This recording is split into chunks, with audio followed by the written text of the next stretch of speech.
चलिए सुनिएगा, हमने आप लोगों को बताया था नियामक ज्यामिति। क्या बताया था ना?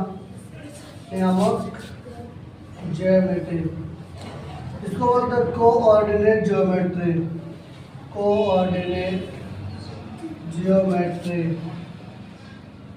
कल ही चैप्टर स्टार्ट किए थे क्लास 9 का, कोऑर्डिनेट ज्योमेट्री। इसमें बताया गया था एक्स अक्ष, वाई अक्ष, चतुर्थांश, मूल बिंदु, ये सारा बात हम कल बताए थे, ठीक ना।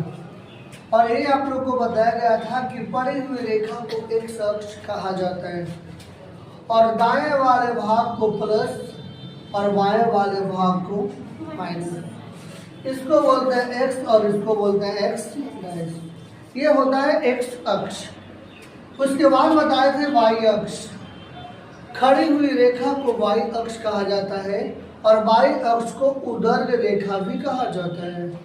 ऊपर वाला भाग वाई और नीचे वाला भाग वाई डैश।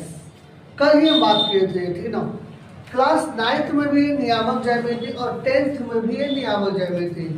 11th 12th में चैप्टर नहीं आएंगे। 9th क्लास में ये चैप्टर है, 10th क्लास में भी ये चैप्टर पढ़ने को मिलेगा। 9th क्लास में एक चैप्टर था वास्तविक संख्या, रियल नंबर, और 10th में भी वो चैप्टर आपको देखने को मिलेगा। 9th में बहुपद था, 10th में भी बहुपद आपको देखने को मिलेगा।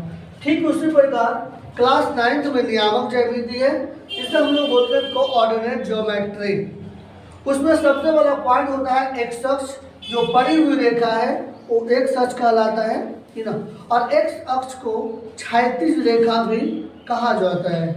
दायां वाला भाग पॉजिटिव होता है, धनात्मक होता है, और बायां वाला भाग नेगेटिव होता है, ऋणात्मक होता है।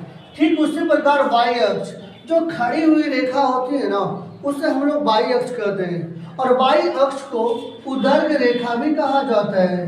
क्या कहा जाता है? उदर्ग रेखा भी कहा जाता है। इसके बाद कल बताए थे मूल बिंदु। मूल बिंदु को ऑरिजिन पॉइंट भी कहा जाता है। तो मूल बिंदु किसे कहते हैं? एक्स अक्ष तथा वाई अक्ष एक दूसरे को जिस बिंदु पर काटते हैं ना, उसे हम लोग क्या कहते हैं? मूल बिंदु कहते हैं। यहाँ पे एक्स और यहाँ पे एक्स डैश, ये वाला वाई, ये वाला वाई डैश। और ये पॉइंट जो है जहाँ पे काटा, उस पॉइंट को ओ या पी से सूचित किया जाता है। और ओ वाले पॉइंट का नियामक 0,0 होता है।